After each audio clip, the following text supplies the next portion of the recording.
എന്നാലും candle light dinner പോയൊരു പോക്കേ. അടുത്ത ദിവസം ക്ലീനിങ് സ്റ്റാഫ് വന്നിട്ട് ക്ലിയർ ചെയ്ത് തന്നോളാം എന്ന് പറഞ്ഞപ്പം ഇവരെ ഞാൻ എന്തായാലും പ്രതീക്ഷിച്ചില്ല. നമുക്കൊന്ന് റിവൈൻഡ് അടിച്ചാലോ? വയനാട്ടിലെ ദ ഹൈവ് റിസോർട്ടിലെ ഈ സ്റ്റേ നമുക്ക് വേണ്ടി അറേഞ്ച് ചെയ്ത് തന്നത് വിഷ്ണുവിൻ്റെ ഒരു കസിനാണ്.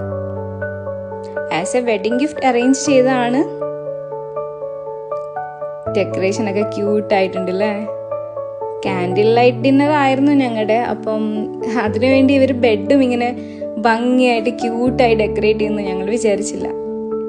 കുറച്ച് കോപ്രായങ്ങളൊക്കെ എടുത്തു കഴിഞ്ഞിട്ട് ഞങ്ങൾ നേരെ ബാൽക്കണിക്ക് പോയി. അവിടെ എത്തിയപ്പോഴാണ് ഈ ക്യൂട്ട് ഡെക്കറേഷൻ കണ്ടത്. നമ്മൾ എക്സ്പെക്ട് ചെയ്തതിനേക്കാളും എത്രയോ ഭംഗിയായിട്ടുണ്ട്. അത് കണ്ടപ്പോൾ തന്നെ ഞങ്ങൾ ഹാപ്പിയായി.